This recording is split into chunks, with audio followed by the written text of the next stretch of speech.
Now, you can imagine that throughout the 16th century, that's the 1500s, throughout the 17th century, that's the 1600s, so over a 200-year period in this colonization process of Spain, negros, indios, and mestizos are going to interact. They're going to interact in the markets that are going to develop in Havana, Cuba, in Puerto Rico, in Mexico, in Central America, in South America, in Colombia and Venezuela.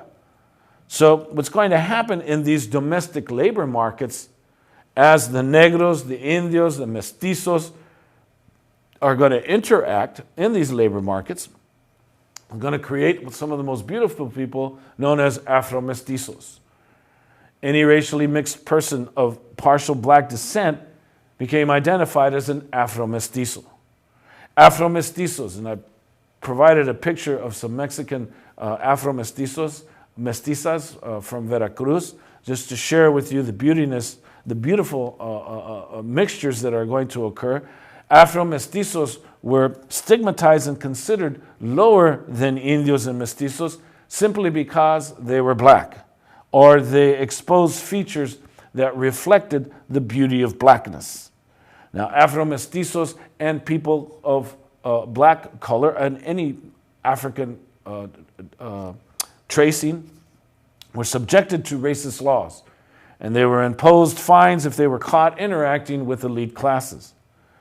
Anybody with a hint of black or African expression were forbidden from wearing clothing or jewelry that was associated with higher standards of living.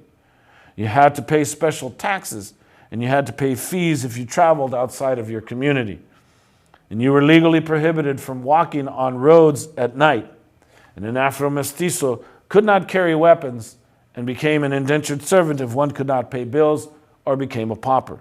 So this was the problem in Latin America with regards to blackness, with regards to your African heritage.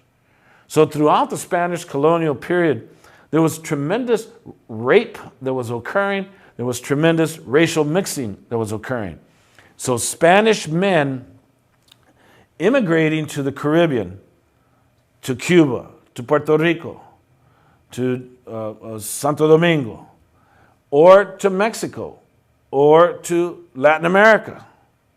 Well, they're migrating with the hope of improving their economic and social status.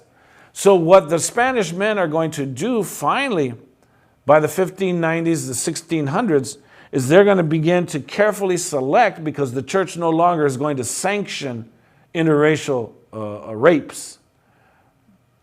So they're going to carefully select their preferred women of color. And they're going to try to find the lightest shades possible to marry, using darker women as concubines. Now, despite the increase of the racially mixed populations, the Crown made a concerted effort to recruit Spanish families as the governing classes of their colonies.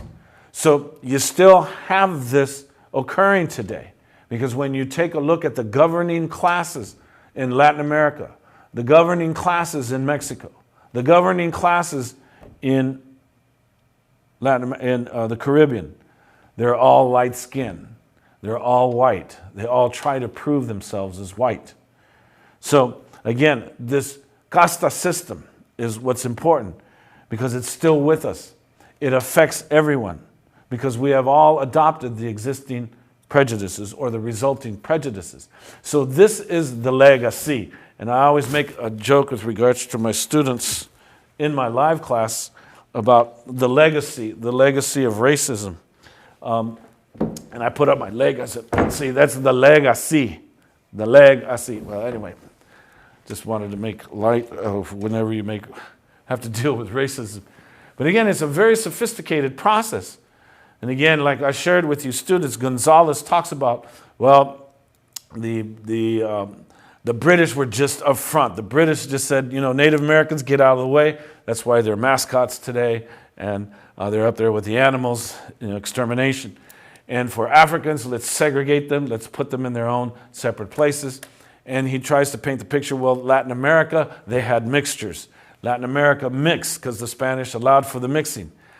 But you see, the Spanish were very sophisticated in their racism. They were more sophisticated. They weren't as brutal as the British in terms of their elimination and segregation. The Spanish did allow for amalgamation, but yet they were most sophisticated in their degrees of racial appearance.